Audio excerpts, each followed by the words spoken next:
Abrimos nuestras Biblias ahí en Apocalipsis capítulo 3, en el verso 18.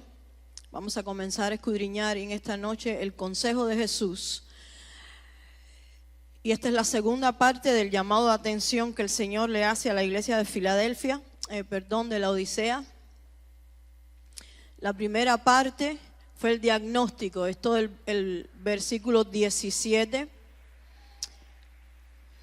Vamos a soportar hoy la huella de los jóvenes. Esperemos que le dure muchos viernes. Amén. Y en el verso 17 estuvimos escudriñando allí todo el diagnóstico del Señor a la iglesia de la Odisea. Él le dice, tú eres desventurada, miserable, pobre, ciega y desnuda. Y ahora vamos a ver el consejo de Jesús, porque ya hemos enseñado en varias ocasiones que cuando Jesús nos confronta no es para dejarnos golpeados, sino para restaurarnos, para sanarnos. Ese es el propósito de la confrontación que Jesús le hace a cada una de las iglesias y también a nosotros como sus hijos. Así que concluyendo el primer aspecto del llamado de atención de Jesús a la iglesia de la Odisea, podemos decir y concluir que la desnudez espiritual de la Odisea es una señal de que habían perdido la cobertura de Dios. Ellos pensaban que estaban bajo el cuidado de Dios, pero no era así, porque la autosuficiencia, y ese es el pecado mayor de la Odisea, la autosuficiencia de la Odisea les había hecho pensar que Dios estaba con ellos, pero no era así. Y esa es todo el llamado de atención que el Señor les hace, la confrontación que el Señor les hace, el diagnóstico que el Señor le da a la iglesia de la Odisea. Ellos pensaban que tenían pureza, pero no era así. Pensaban que estaban vestidos de gloria y que tenían esa cobertura, pero no era así. Pero como el Señor no los iba a dejar solamente confrontados, Dios les da un consejo entonces, y este es el remedio de Dios, el remedio del Señor frente a el diagnóstico que Él les da y a la enfermedad que estaba ocurriendo en la iglesia de la Odisea. Ahí está en el verso 18, ¿usted lo tiene? Vamos a leerlo todos juntos en esta noche. Léalo fuerte conmigo. Por tanto, vamos, léalo. Por tanto, yo te aconsejo que de mí compres oro refinado en fuego, para que seas rico, y vestiduras blancas para vestirte, y que no se descubra la vergüenza de tu desnudez, y unge tus ojos con colirio para que veas. Y por mandato del Señor, yo no sé si a usted le va a gustar mucho, pero a mí me está gustando mucho. Vamos a ir frase por frase de este verso, y vamos a ver la primera frase que aparece aquí en el verso 18, es que el Señor le dice, yo te aconsejo. Repítalo conmigo, yo te aconsejo. La Odisea era una iglesia tibia, autosuficiente, confiada en sus riquezas, pero espiritualmente estaba desnuda, pobre y ciega, ya lo hemos visto. Pero el consejo de Cristo a la Odisea no es una crítica sin salida, dígalo conmigo, no es una crítica sin salida, sino que el consejo de Cristo a la iglesia de la Odisea es una invitación espiritual a volver al fuego, a la pureza y a la visión espiritual que había perdido la Odisea, producto a su autosuficiencia. El consejo del cristiano entonces no debe ser una crítica sin salida, sino una corrección con esperanza. Y quiero hablar un poquito en esta noche acerca del consejo, porque lo primero que el Señor le dice aquí a la Odisea en la segunda parte del llamado de atención que Él le hace es, yo te aconsejo. Y yo quiero que esto quede grabado allí en tu mente en esta noche. Jesús le dice a la Odisea, yo te aconsejo. Pero quiero hablar un poquito en esta noche de la diferencia que hay entre la crítica y un consejo. Hay diferencia entre una crítica y un consejo. Fíjese que en el llamado de atención que el Señor le hace a Filadelfia, a la Odisea, tengo a Filadelfia hoy enganchada. Es la Odisea, que es la última iglesia. El llamado de atención, lo primero que el Señor le hace es que la critica fuertemente. Pero después entonces pasa a dar un consejo, porque hay diferencia entre crítica y consejo. Diga conmigo, hay diferencia. ¿Entre qué? Entre crítica y consejo. La crítica solo señala el error. La crítica humilla y condena, pero no ofrece un camino de restauración. Eso es la crítica. Señala el error, pero no tiene segunda parte. La crítica solo te humilla y te condena, como lo hizo Mical con David, cuando David estaba viendo que el arca de Jehová estaba regresando, por fin ese gran triunfo, David lo estaba viendo hecho realidad frente a sus ojos, pero allí estaba su esposa Mical. David estaba tan feliz de que el arca de Jehová, él sabía todo lo que representaba el arca de Jehová, que en el antiguo pacto la presencia del Señor reposaba allí simbólicamente en aquella arca, y estaba la presencia del Señor, nadie podía tocarla, solamente ella adornaba allí el tabernáculo en el lugar santísimo. Y David sabía todo lo que eso representaba y había obtenido de regreso el arca del Señor. Por tanto, David comienza a danzar de júbilo mientras veía en los balcones del rey. Él tenía la vista de la ciudad y veía regresar el arca del pacto allí a Jerusalén. David comienza a danzar, pero siempre hay alguien que quiere echarte a perder la fiesta. Siempre hay alguien que luego de que usted recibe la presencia del Señor, hay alguien que quiere echarte. Siempre Satanás tiene sus agentes y envía allí sus agentes. Algunos de esos agentes son del FBI, otros son secretos y algunos son de la KGB.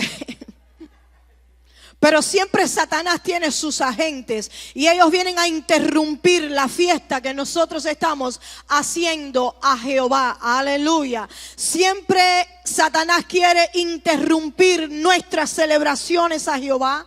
Siempre Satanás quiere empañar el triunfo que ya Dios te concedió. Aleluya. Siempre Satanás quiere empañar tu testimonio, y es por eso que a veces testificamos que ya hemos recibido sanidad y después al otro día nos duele el mismo lugar que ya testificamos que Dios nos había sanado. Pero usted tiene que mantenerse en el triunfo, en la victoria y en el testimonio que ya Dios te regaló, porque Satanás siempre quiere empañarnos la victoria. Y ahí estaba Mical. Y déjame decirte que en varias ocasiones en el libro de Samuel y en el libro de Crónicas explica que Mical, que era esposa de David, él se la había ganado cuando le cortó la cabeza a Goliat. Explica en estos libros en varias ocasiones que Mical amaba a David. No es que ella lo critica porque no lo amaba. Ella amaba a David, pero la crítica tiene que cambiar el tono cuando hay amor. Ya no tiene que ser crítica entonces, tiene que ser consejo. Entonces, vamos a echar por tierra hoy esto que algunas personas dicen: yo te lo digo porque te amo. Porque la crítica solamente señala el error, pero no te da la solución. El consejo entonces es diferente. El consejo te señala el error, te confronta el error, pero te da la salida. Aleluya. El consejo te muestra el camino. Entonces, ya la crítica la dejamos atrás como hijos de Dios, y lo que debe salir de nuestras bocas entonces es un consejo según la palabra del Señor, porque el consejo muestra el error, pero abre la puerta a la solución. Y eso fue lo que hizo Natán el profeta cuando David pecó gravemente, adulteró con aquella mujer que lo deslumbró, que se estaba bañando, y él estaba ocioso ahí en el palacio porque no quiso ir a la guerra y quiso obtener entonces a aquella mujer que no era de él, que tenía esposo, y el esposo incluso era uno de sus mejores guerreros. David cometió un grave error, pero Natán el profeta, diga conmigo, el profeta de Dios, no vino a criticar a David. Él vino por orden de Dios y vino a aconsejar a David. No lo enfrentó directamente, y esto es sabiduría, sino que con una parábola, él vino a decirle a David: has pecado. Vino a decirle con una parábola lo que David había hecho, y se presenta a David con un consejo. Luego que David se siente descubierto por el profeta, que no venía porque él quiso, venía por mandato de Dios. Porque cuando hay situaciones graves en nuestras vidas, nosotros tenemos que esperar que Dios nos dé la orden para confrontar el pecado, para confrontar la situación que sea. Porque no podemos venir por nuestra propia voluntad a criticar a un hermano, aunque usted lo ame. Porque el amor no solamente señala el error, sino que le da la salida. Tenemos que esperar la orden de Dios para dar un consejo. Es por eso que uno de los proverbios dice que aún el necio es contado por sabio cuando calla. Porque hay que esperar momentos, la oportunidad de Dios cuando hay algo grande que debemos de confrontar. No que nos volvamos tolerantes al pecado, eso no. Pero hay momentos y momentos. Dile a tu vecino, hay momentos y momentos. Y usted tiene que esperar que Dios le dé la orden a usted aún para dar un buen consejo. Porque hay momentos en que la persona que cometió el error no está dispuesto a escucharte.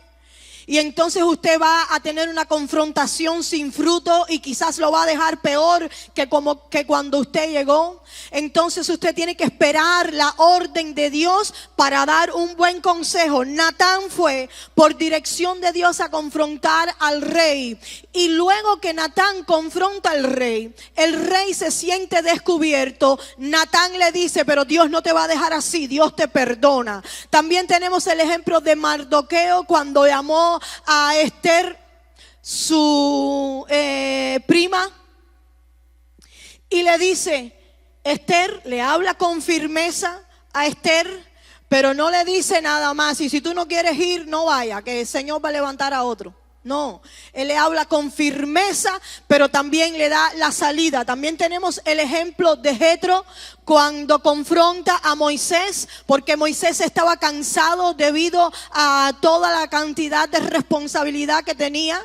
Jetro no le dice: Moisés, tú no sabes hacer las cosas, yo te voy a enseñar, porque no ha sabido poner orden aquí. Jetro no le dice eso a Moisés. Él no se levanta con una crítica a su yerno, sino que le da un buen consejo y le muestra la salida. La salida es esta: Moisés, divide el pueblo y llama a 70 ancianos que te puedan ayudar a aconsejar. Esa es la salida. Ese es un buen consejo. El consejo muestra el error, pero abre la puerta para la solución. Aleluya. Y a la Odisea Jesús no solo le dice: eres desventurada, miserable, pobre, ciega y desnuda, y la deja allí solamente, sino que rápidamente, inmediatamente el Señor les muestra el camino de salida. Y entonces le dice: te aconsejo, diga conmigo, yo te aconsejo que de mí compres. Esta es la solución ahora, la Odisea. Estás en una situación bien fea, estás en una situación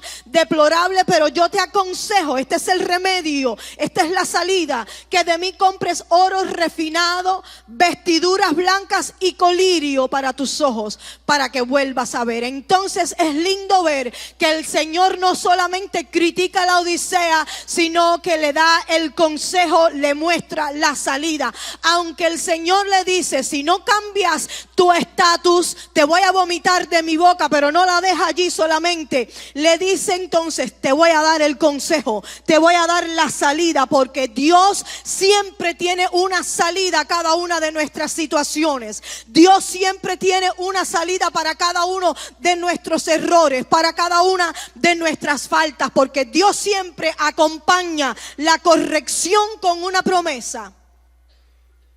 Él es un Dios bueno, aleluya.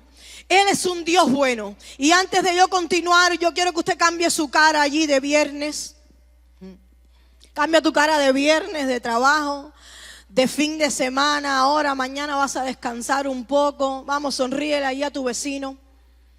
Que me estás mirando con una cara así de, ay, ¿hasta cuándo, Naiví? Ya me quiero ir para la casa. Vamos, cambia tu cara. Yo no puedo predicar con gente mirándome así. Y alaba el nombre del Señor. Aleluya. Estamos en la casa de Dios. Esto no es cualquier casa. Y miren, en el antiguo pacto nadie se podía presentar frente al rey amargado, con tristeza, porque inmediatamente iba a tener graves consecuencias. Nosotros estamos en el nuevo pacto y Dios entiende nuestras situaciones. Dice el libro de Hebreos en el capítulo 4 que no tenemos un sumo sacerdote que no pueda compadecerse de nosotros, sino que tenemos a uno que fue tentado en todo pero sin pecado. O sea, Él ya sabe, por la situación que tú estás pasando, ya Él pasó. Él no se entiende.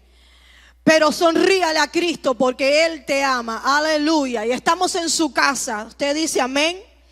En la suya usted vaya a poner la cara que quiera, pero aquí no. Vamos, sonría que Cristo le ama. Y estamos escuchando la poderosa palabra del Señor. ¿No le entusiasma eso? ¿Sí?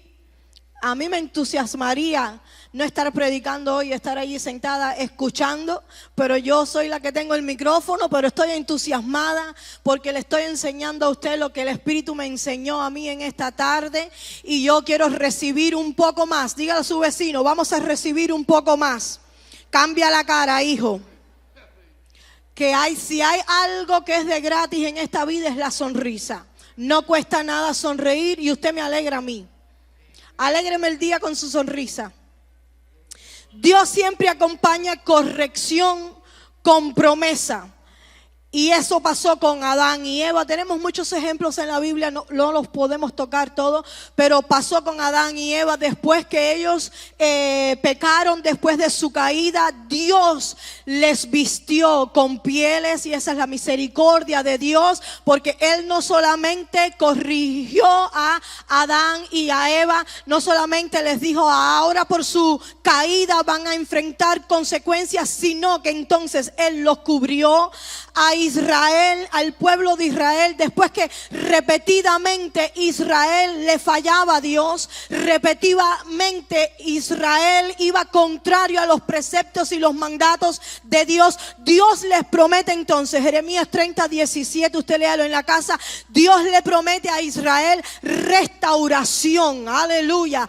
A Pedro, después de que Pedro le negó a Jesús y después de que antes de negar a Jesús vino y le cortó la oreja allí al soldado que venía a apresar a Jesús y después le negó a Jesús, Jesús le restauró su ministerio e hizo de Pedro que tuviera un ministerio poderoso. Allí Juan, en el capítulo 21, el último capítulo de Juan, lea, yo se lo voy a dejar de tarea a usted en su casa.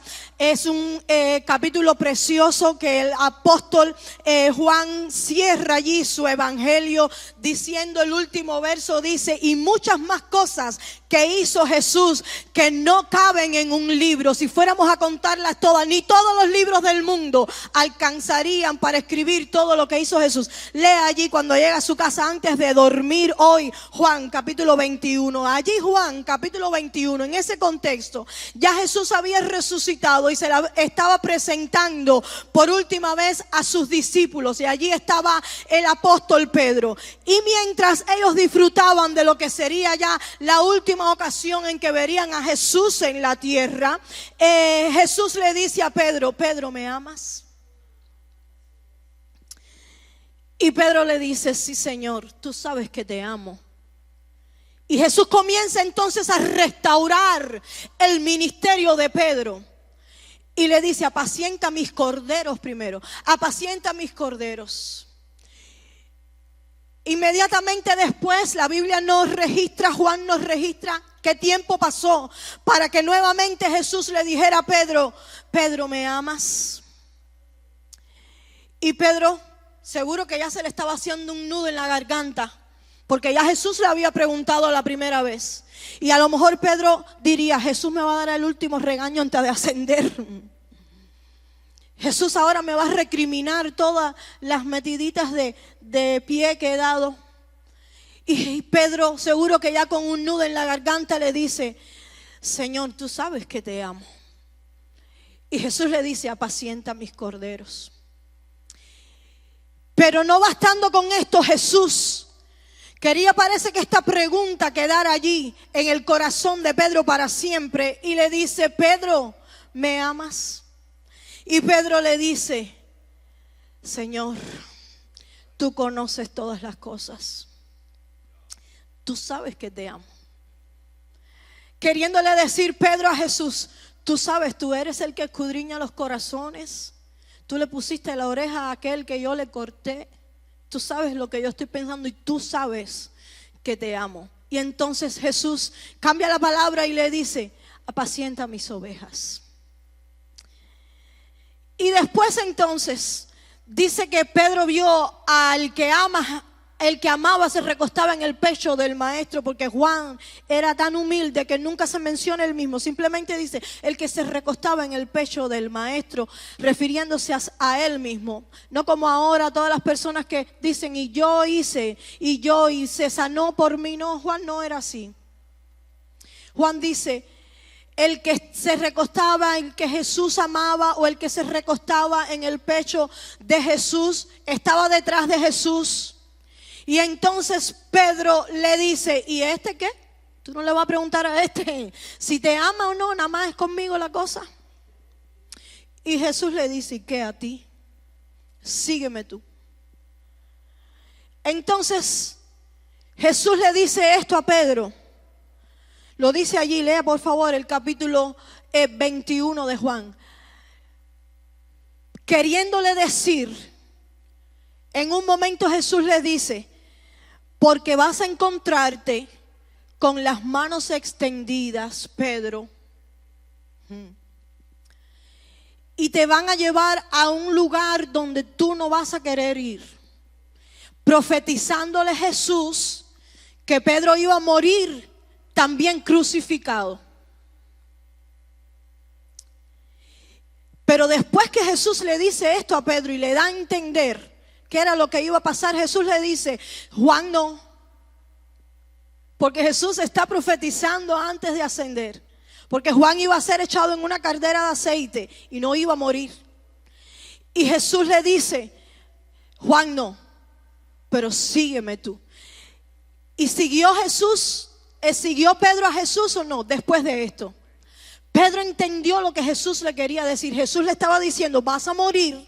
Porque lo dice allí Juan. Si Juan lo entendió, Pedro también. Vas a morir con las manos extendidas. Vas a morir crucificado. Pero sígueme tú. Pedro sabía lo que iba a pasar con él.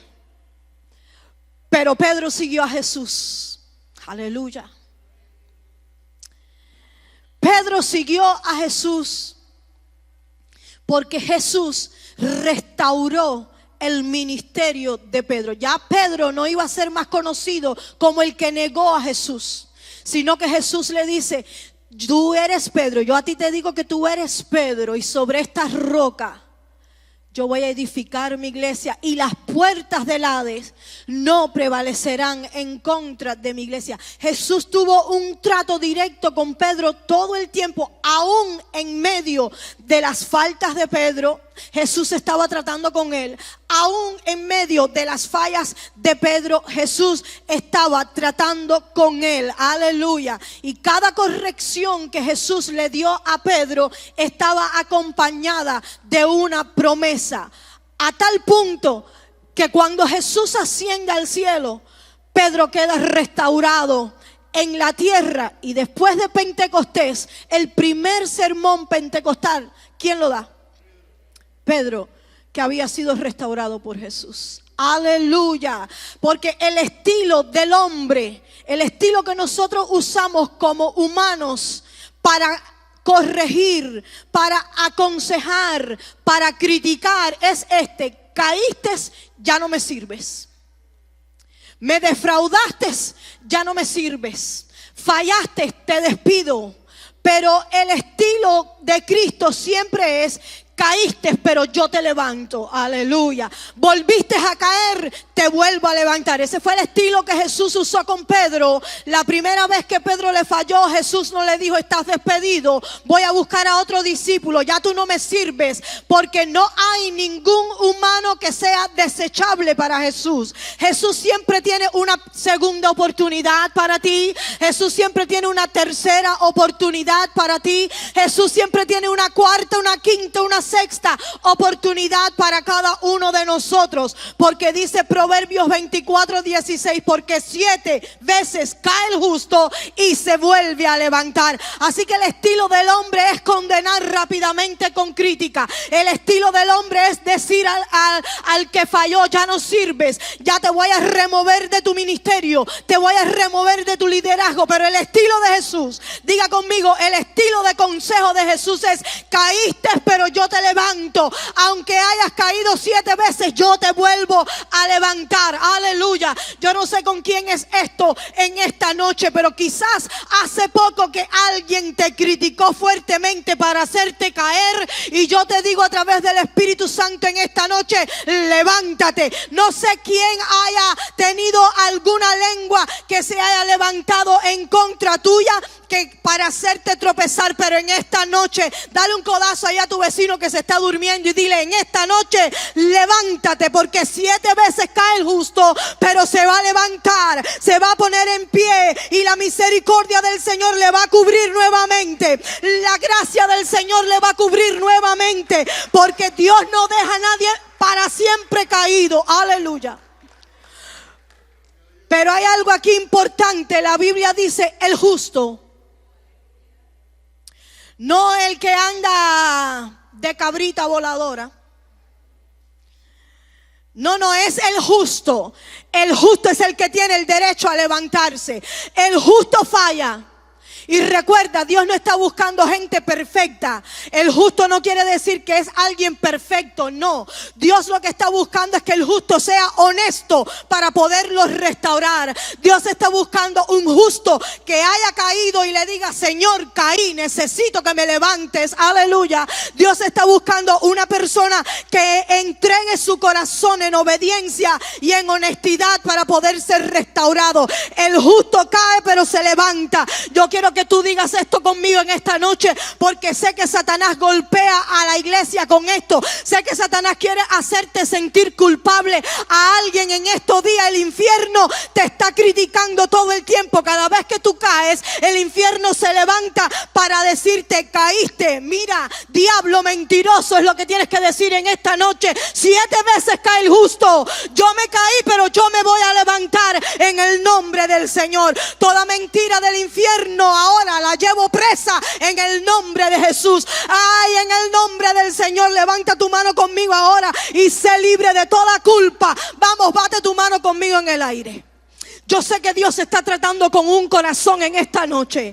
Alguien que se ha sentido culpable tiene que declararse libre en esta noche. Estás en el suelo hace días porque la culpa, el sentido de culpa está sobre ti, pero en esta noche Dios te dice: levántate, porque yo te limpio con mi sangre. La sangre preciosa derramada en el Calvario te hace libre en esta noche de toda culpa, todo sentido de culpabilidad. Lo remuevo ahora en el nombre de Jesús. Y yo quiero que tú declares conmigo esto: 7 veces cae el justo, pero se levantará y estará en pie. El justo vuelve a levantarse. Hay alguien que necesita levantarse nuevamente en esta noche. Ya no tienes que estar más en el piso porque fallaste. El consejo de Dios te da el remedio. El consejo de Dios te da la salida en esta noche para que estés en pie. Aleluya.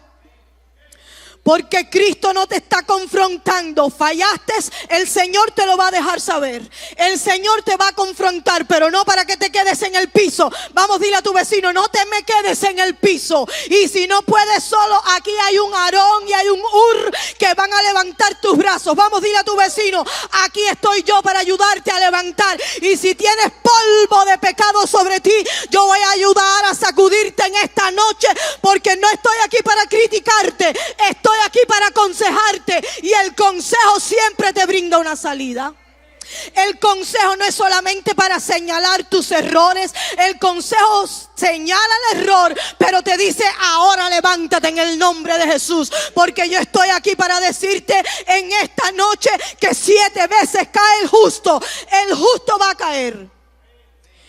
Y porque usted vea a alguno de sus hermanos en el piso, no quiere decir que es un pecador. Es un justo que cayó, como puedes caer tú, como puedo caer yo en cualquier momento. Entonces, cuando veas a un justo en el piso, el consejo, lo que te tiene que dar por hacer, no es criticarlo, no es señalarlo, es decirle: ponte en pie en el nombre de Jesús. Porque ya el mundo está lleno de personas siendo acusadas por Satanás. La iglesia de Jesús tiene que sacudirse de todo ánimo de culpa para que puedas sentir la libertad del Espíritu, para que te puedas sentir aceptado en el amado. Para eso murió Cristo. Y si tú te sientes culpable, todavía no has entendido la cruz.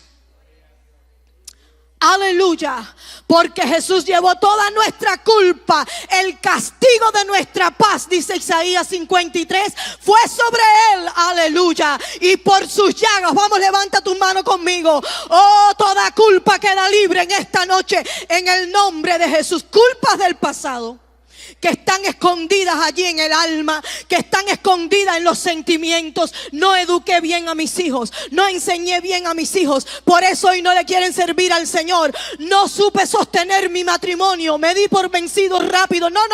El Espíritu Santo de Dios te dice en esta noche: 7 veces cae el justo, pero se levantará y estará en pie. Sacúdete de toda culpa en el nombre de Jesús. Hay uno solo que es el acusador de los hermanos, dice allí Apocalipsis, pero en breve, diga conmigo, en breve, el acusador de los hermanos será lanzado en el lago de fuego. Ese lago de fuego no fue hecho para ti ni para mí, fue hecho para Satanás y sus seguidores. Nosotros nos pertenece la patria celestial y toda culpa es removida para que usted pueda entender la verdad del Evangelio. La verdad del Evangelio es que conoceréis la verdad y la verdad os hará libres. Vamos, levanta tus manos conmigo y declárate libre en esta noche. Libre, libre, libre, libre de toda culpa en el nombre de Jesús.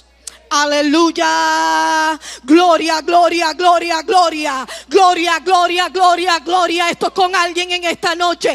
Yo reprendo al acusador de las almas en el nombre de Jesús en esta noche. Hay un buen consejo para ti. Hay un buen consejo para ti. El consejo de Jesucristo dice que Él te ama. No importa lo que haya pasado hace un día, hace 24 horas, hace 48, hace 20 años. Dios te levanta en esta noche. Aleluya.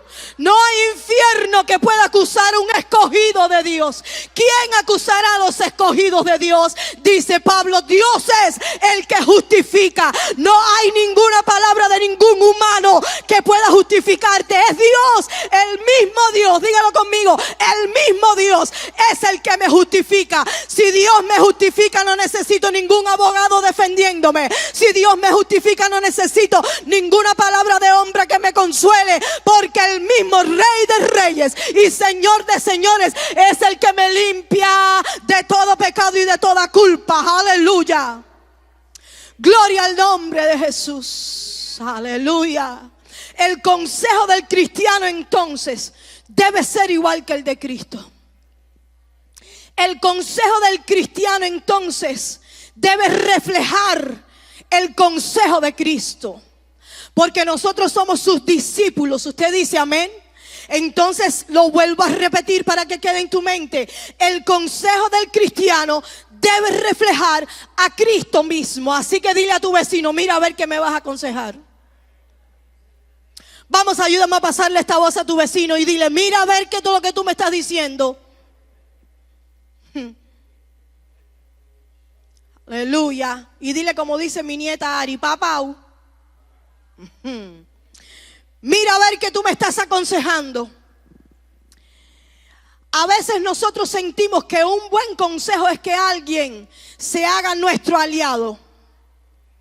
Ponte cinturón ahora. A veces lo que estamos buscando no es un buen consejo, es un aliado para mis errores. alguien que entienda mis errores. Entonces yo no quiero que alguien me confronte, yo quiero que alguien me diga, yo te entiendo. Y pensamos que eso es un buen consejo. Y entonces nos aliamos con el que nos da la palmadita en el hombro. En vez de buscar a alguien que te diga, fallaste. Te levanto, levántate, pero fallaste. Pensamos que un aliado es un buen consejo. Lo que la iglesia del Señor necesita cuando cae no es un aliado para mis patrañas ni lo mal hecho. Jalado disimula. Alguien que te entienda. El pastor te regañó. Ese pastor no es fácil. A mí también me regañó. El pastor te dijo. Y entonces me busco un aliado. Como hacía Absalón en las puertas de la ciudad. Absalón le estaba fabricando un golpe de estado a su propio padre. ¿Y qué era lo que estaba buscando? Aliados. Y en la puerta, con una sonrisa en la cara, decía la gente, el rey no tiene tiempo para atenderte, pero yo te puedo atender. Yo te puedo dar un buen consejo. Se estaba vendiendo de gratis. Estaba buscando gente que dijera, ¿verdad que el rey nunca me atiende? Me voy a aliar contigo, dame un consejo tú. Eso era lo que estaba buscando Absalón, aliados. Y a veces la iglesia de Jesucristo confunde un buen consejo con un aliado. A veces un buen consejo es el que tú no quieres escuchar. Seguramente la Odisea no quería escuchar este consejo del Señor porque ella estaba entretenida allí con el imperio que había fabricado. Igual que el joven rico. ¿Recuerdan al joven rico? Que Jesús le dice, él le dice a Jesús, cumplo toda la ley. ¿Das los diezmos de todo? Sí, Señor. ¿Das las primicias? Sí, Señor. Sí. ¿Vas al salón? Sí, Señor. ¿Ayudas a los pobres? Sí, Señor. ¿Dices mentiras? No, Señor. ¿Haces sacrificios? Sí, Señor. Una cosa te falta. Le dijo Jesús, vende todo lo que tienes y dáselo a los pobres. Eso era un buen consejo. Ese era el consejo divino. Pero el joven rico dijo, no puedo. Porque a veces el consejo que tenemos que escuchar es el que no queremos escuchar. Lo que queremos es gente que se haga aliado con nosotros. Y en vez de decirnos, oiga, hágale caso a su pastor. El pastor me habló muy fuerte. Bueno, entonces ve y dile al pastor, pastor, me hablaste fuerte. Mira, voy a hacer un entre paréntesis aquí. No me venga a dar queja de nadie. A mí no. Vaya donde está el que le hizo daño y arréglesela como pueda. No me venga a dar queja de los hermanos, ni a mí ni al pastor, porque a veces, escucha esto, este es un buen consejo. Vamos a donde está el pastor y le ponemos la cabeza así, porque yo no tengo la valentía de ir a donde está mi hermano y decirle, mi hermano, ¿qué pasó contigo? Entonces, vamos a terceras personas, pastor, mira lo que hizo aquel, ve y dile tú. No, a mí no, conmigo no. Dile a tu vecino, conmigo no. Usted vaya donde está su hermano. Hace poco vino una hermana a darme una queja de alguien. Y ahí mismo le frené los caballos y dije, espérate un momentico. Los cristianos resolvemos así. Y este es un buen consejo para ti, apréndetelo. Vaya donde está la hermana y pregúntele, que yo estoy segura que esa hermana le va a dar una linda respuesta. ¿Qué pasó, hermana? ¿Por qué pasó esto? Ella me hizo caso y fue donde estaba la hermana. Y conversó con la hermana y la hermana le dio una linda respuesta. Después vino y me dijo, pastora, hablé con la hermana. ¿Qué te dijo la hermana? La hermana me habló lindo. Y no era nada, era cosas, malos entendidos. Gracias, pastora. Así arreglan los problemas los cristianos. Díselo allá a tu vecino. Así arreglan los problemas los cristianos.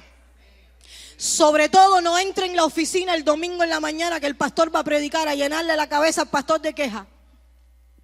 Y y aquello. Resuélvela como puedas. Díselo a tu vecino allí. Resuélvelo como puedas. Pero a la manera de Cristo. Porque el consejo que da el cristiano debe reflejar a Cristo.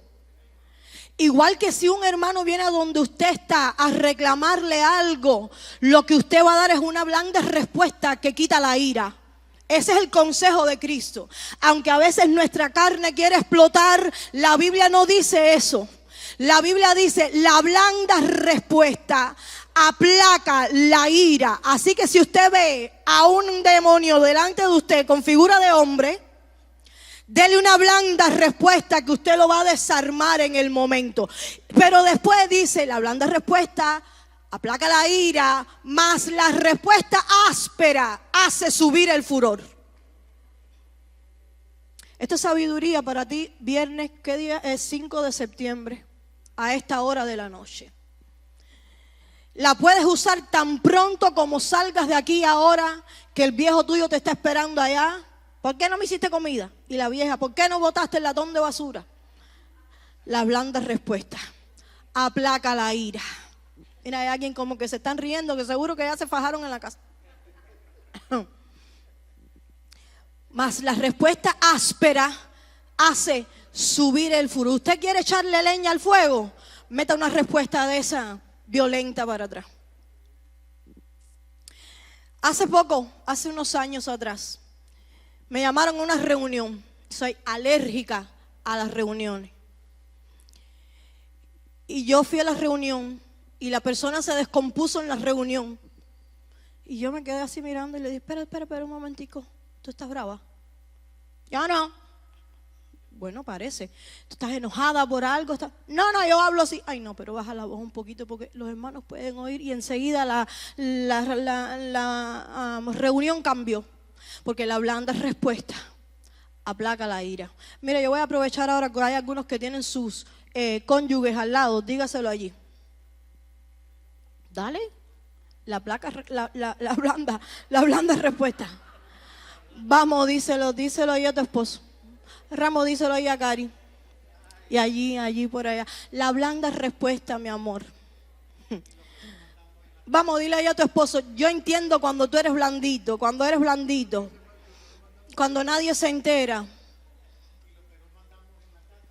No manda, entonces ya eso es otra lección con el pastor. Pero la blanda respuesta aplaca la ira.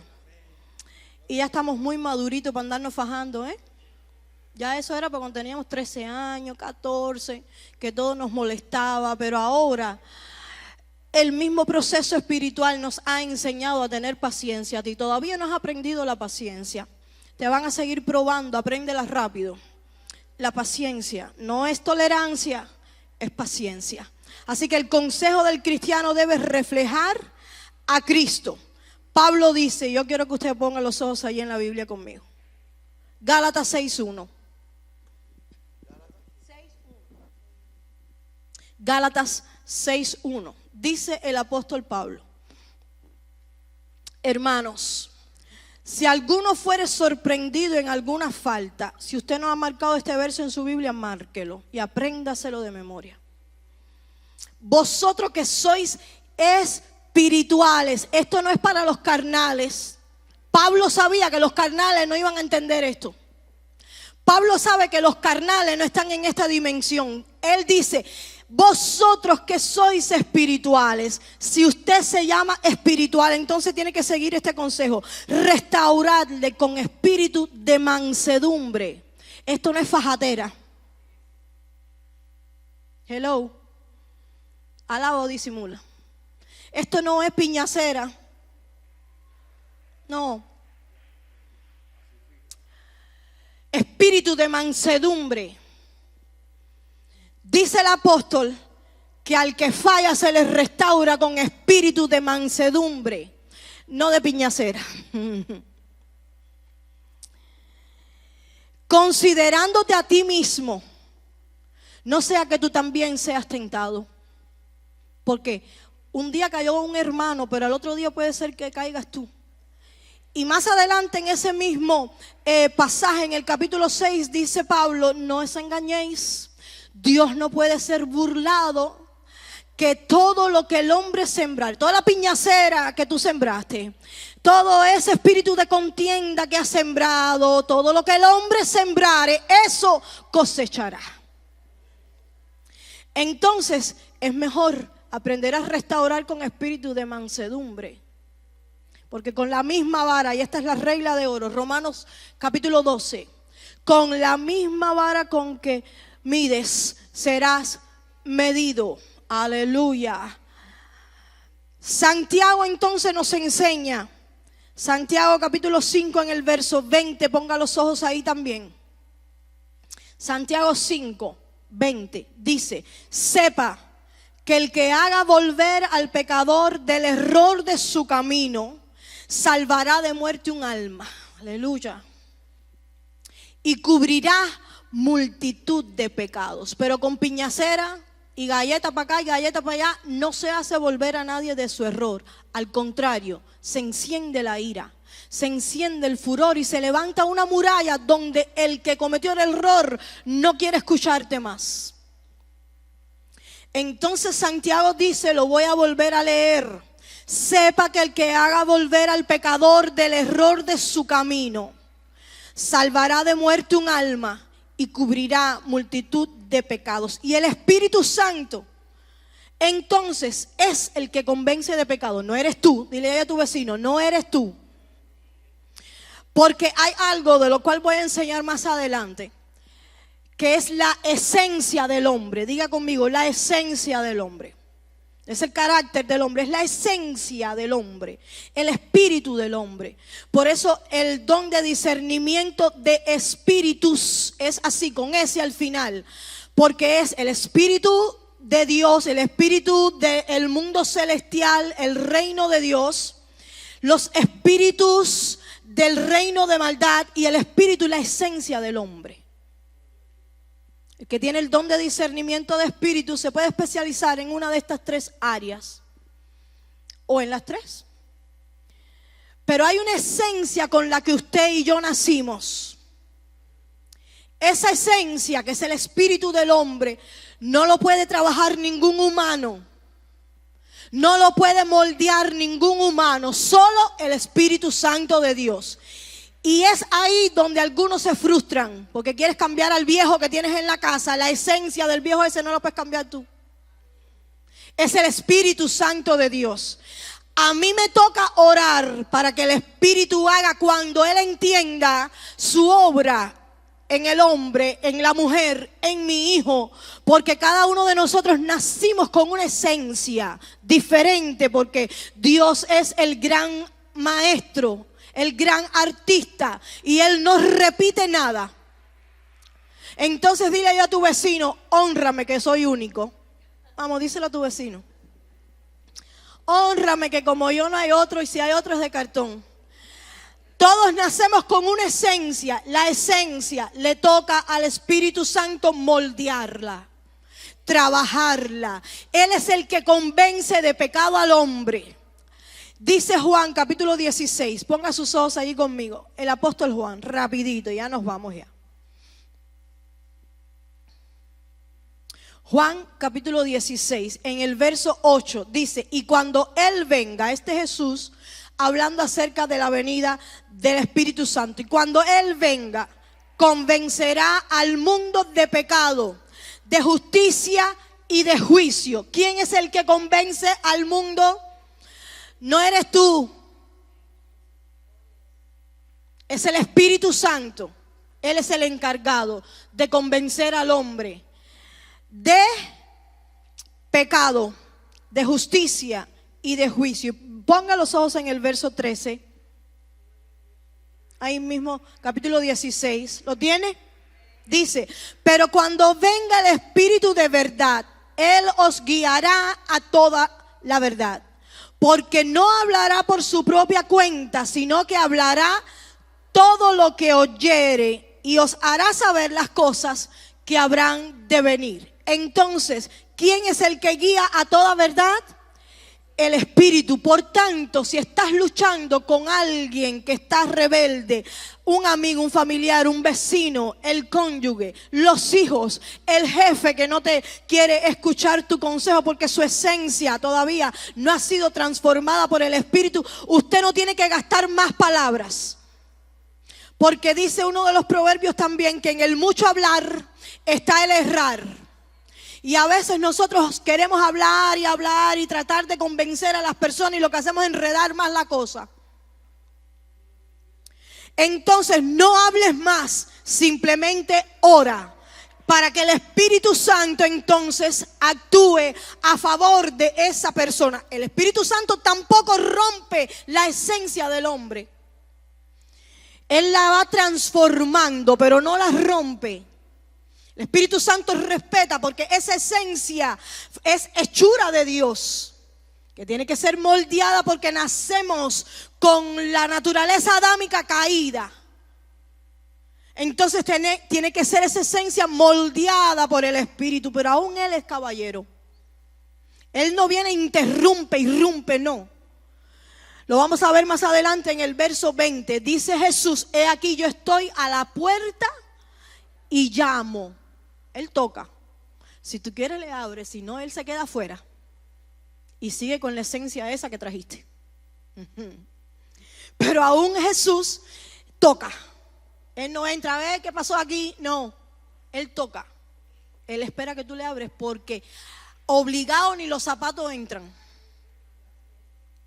Jesús quiere que tú por tu propia voluntad abras la puerta para entonces Él poder entrar y sentarse a cenar con nosotros. Aleluya. Si el consejo entonces que estás dando solo hiere, mira, es por eso que tu hijo no te quiere escuchar. Es por eso que tu familia no quiere escucharte más hablar y cuando ve dice: ay, Dios mío, llegó este. Porque solo estás criticando, no estás aconsejando, solo estás enseñando el error, tienes que enseñar la salida. Pero ¿cómo es? Con espíritu de mansedumbre. Tiene que acabarse la piñacera en tu casa y en tu hogar. Tiene que acabarse la discordia. El evangelio no se presenta con discordia y fajazón, no. El evangelio se presenta con espíritu de mansedumbre. Si el consejo que estás dando solo hiere y no restaura, no refleja el corazón de Cristo, es por eso que no te están entendiendo. Y si ya lo diste mostrando el reflejo de Cristo, entonces es hora de hacer silencio. Deja que el Espíritu actúe. Dile ahí a tu vecino: deja que el Espíritu actúe. Es por eso que te sientes tan cansado, tan cansada, porque estás gastando las balas. ¿Ya disparaste? Pregúntale a tu vecino: ¿Ya disparaste? Ahora espera, a ver. Ya pusiste la semilla. Yo sembré, Apolo segó, pero el crecimiento de la semilla, ¿quién lo da, iglesia? Dios. Así que si ya sembraste la semilla, olvídate de ella, que el crecimiento lo da el Espíritu Santo de Dios. El consejo de Cristo a la Odisea no es una crítica sin salida, sino que es una invitación. Y así debe ser nuestro consejo también para todo el que lo requiera. Ponte de pie en esta noche. Vamos a ver el miércoles que viene, entonces, compra de mí. Yo te aconsejo. Y vamos a ver entonces el miércoles. El miércoles no es para cristiano o ñoño, no. Compra de mí, y esto me habla de un precio. Para aquellos que predican que salvo siempre salvo y das lo que tú quieras. No. Compra de mí. Yo te aconsejo, es la primera frase. ¿Y la segunda cuál es? ¿Qué? Flojera. Compra de mí, que la vamos a ver el miércoles que viene. Dale un high five ahí a tu vecino para que se vaya contento para la casa. Dile: Cristo te ama.